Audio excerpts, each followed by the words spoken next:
اور چندہ اکٹھا کرنا بھی ان کی ذمہ داریوں میں آتا تھا۔ اس کے علاوہ حلقے پھاڑ پھاڑ کر نعرے لگانا والوں میں بھی سب سے آگے ہوتے تھے۔ ادھر کالج میں ہونے والی تقریبات ان کے بغیر ناممکن تھی۔ نہ جانے ان کے پاس ان تمام سرگرمیوں کے بعد میڈیکل کی پڑھائی کے لیے وقت کیسے نکل پاتا تھا۔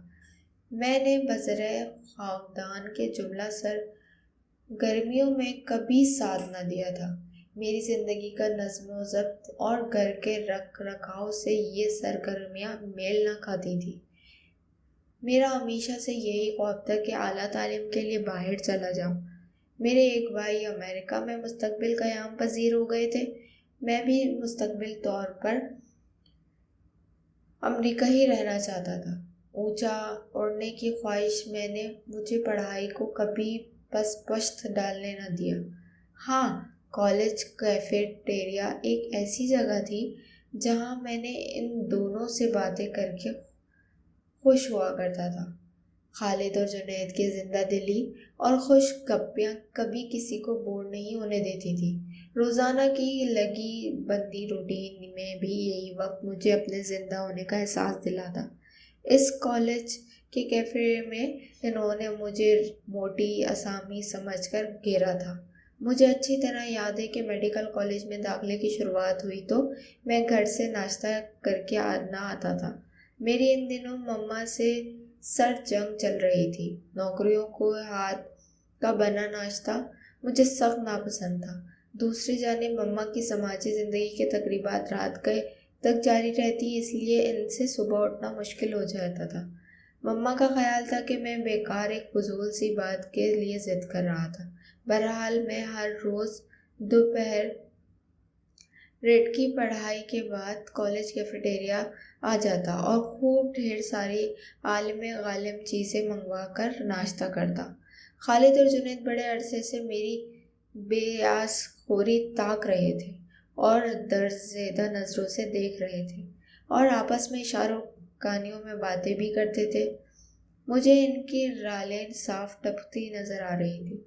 پھر میں نے بھی انہیں کسی قسم کی اہمیت نہ دینے کا فیصلہ رکھا تھا، کیونکہ کچھ عرصے پہلے وہ کالج میں منعقدہ تقریبات میں ایک خاکے کے دوران میرا اچھا خاصا مذاق اڑا چکے تھے۔ خاکے کا نام تھا صبح کا ناشتہ۔ کالج کا حال حاضرین سے کچا کچ بھرا ہوا تھا اور ان دونوں نے ایک مشترکہ خیر حرکتوں سے پورے حال کو ہنسا ہنسا کر لوٹ پول کر دیا تھا۔ تقریب کے بعد میں نے ان دونوں کو جی بھر کر گالیاں دی۔ جواب میں وہ کب رکنے والے تھے، انہوں نے بھی جواباً مجھے موٹا سانڈ کہہ کر پکارا۔ خیر خاصی گرما گرمی ہوئی، پھر کچھ عرصے بعد کلاس فیلوز نے ہماری صلح کرا دی۔ یہی صلح بعد میں ایک ہمیشہ قائم رہنے والی پرخلوص دوستی کی بنیاد بنی۔ آپ سوچ رہے ہوں گے اس سارے قصے کے بیچ میں ابھی تک میں نے نگینہ کا ذکر نہیں کیا۔ دراصل جب میں ماضی کے افق کی طرف نظر پڑی ہے، وہاں خالد اور جنید چھائے ہوئے ہیں، جبکہ نگینہ میرے دل کی دھڑکن ہے۔ پھر یہ بھی کہ دل کی باتیں کرنے میں مجھے کوئی خاص ملکہ حاصل نہیں تھی۔ جن دونوں ہم ہاؤس ڈراپ کر رہے تھے، اس وقت میں نگینہ کے عشق میں پوری طرح ڈوب چکا تھا۔ نگینہ میری خالہ کی بیٹی ہے۔ نگینہ کی بہن شادی کا ہنگامہ بھی برپا تھا۔ خالد اور جنید کو جب اس شادی کے بھنک پڑی تو وہ حسب عادت میرے سر ہو گئے کہ خالد کے گھر ہونے والی شادی کا دعوت نامہ دو۔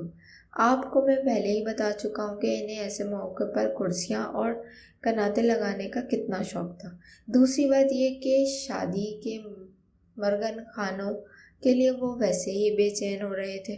غیر جس وقت ہم خالہ کی کوٹھی کے مین گیٹ سے اندر داخل ہو رہے تھے تو نگینہ پودوں کو پانی دے رہی تھی۔ اس نے چونکہ ہم کو نہیں دیکھا تھا، ہم تینوں وہیں موجود تھے۔ اس کی خوبصورت آنکھوں میں ایسا نشہ تھا کہ بندہ بن پیے ہی ڈول جائے۔ میں تو پہلے ہی اپنا دل ہار بیٹھا تھا۔ میرے دوستوں کو اس روز سمجھ آ گیا تھا کہ میں نگینہ کو کیوں دیوانہ بنا پھرتا تھا۔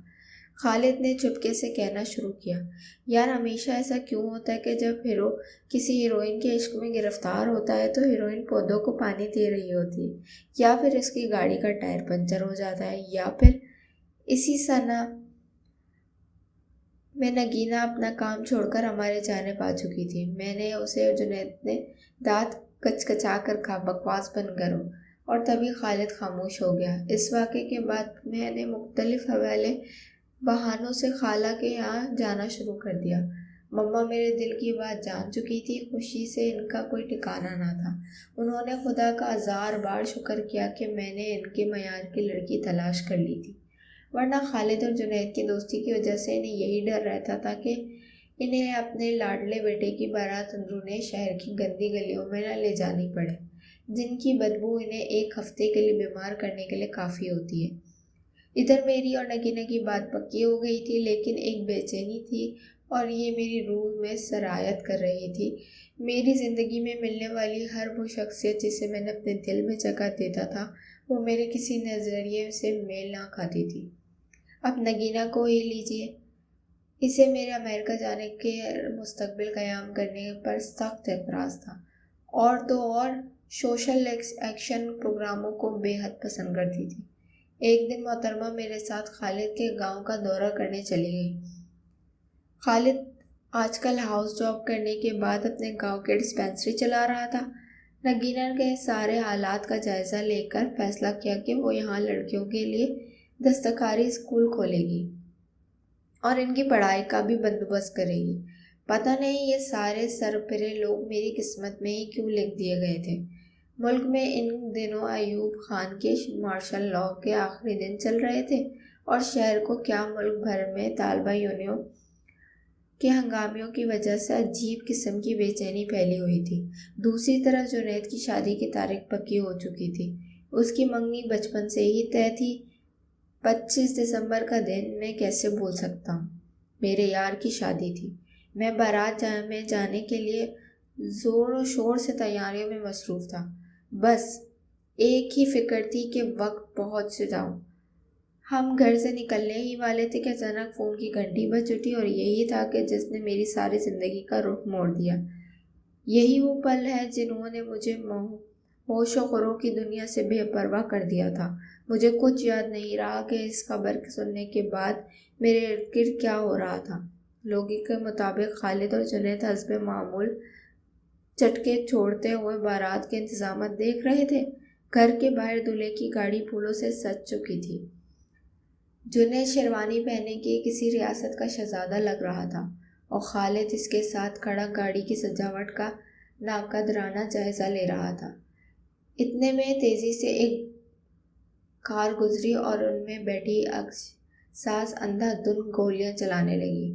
یہ گولیاں خالد اور جنید کے سینوں کو پار ہو گئیں، اور وہ دونوں وہیں ڈھیر ہو گئے، اور ان کا جوان لہو بہتا اور وطن کی مٹی کو سریاب کرتا رہا۔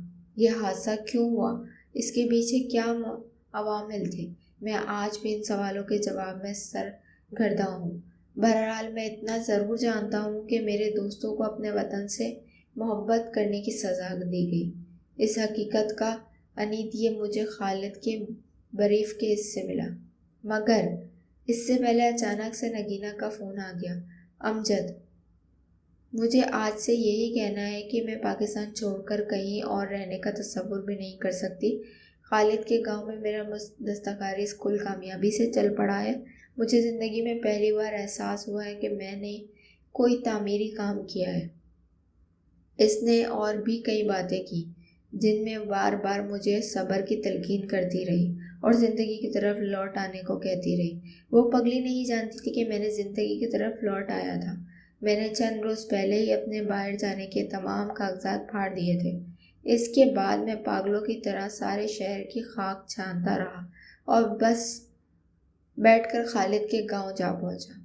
اس کی ڈسپینسری میں خاک اڑ رہی تھی۔ میں کافی دیر وہاں بیٹھا رہا، روتا رہا، اتنا رویا کہ پھر میرے پاس کوئی آنسو نہ بچا۔ خالد کے بریف کیس میں کچھ خطوط، پرانے عید کارڈز اور دیگر ضروریات کے کاغذات پڑے تھے۔ وہ شاید تھانے میں کوئی رپورٹ جمع کرانا چاہتا تھا۔ اس نے اپنے ہاتھ سے ڈائری میں کچھ نوٹس لکھے ہوئے تھے۔ پچھلے کچھ عرصے سے اسے دھمکی امیز فون کالز آ رہی تھی۔ ضرور کوئی ایسے ان دن دیکھے لوگ تھے جو اس کی سرگرمیوں پر نظر رکھے ہوئے تھے۔ شاید حکومت وقت اس کا طلبہ احتجاجی تحریک میں حصہ لینا پسند نہیں کیا تھا۔ ان نوٹس میں کوئی ایسا ثبوت نہیں تھا جس کی بنیاد پر کوئی قانونی کارروائی کر سکتا۔ اب میرا زیادہ وقت خالد کی ڈسپینسری میں گزرنے لگا۔ مجھے لگتا تھا خالد اور جنید میری رگ گروپ میں سما گئے ہیں۔ اس روز جب میں نے انہیں حد میں اتارا تھا تو میں نے اپنا وہیں دفن کر دیا تھا۔ ان کے سب سے خواب میں اپنی آنکھوں میں بسا لیے تھے۔ خالد کی ڈسپینسری اب خیراتی ہسپتال میں تبدیل ہو چکی تھی۔ اپنی بیوی نگینہ کی مدد سے میں نے اور بھی فلاحی ادارے قائم کیے تھے۔ ہماری اچھی زندگی گزر رہی تھی۔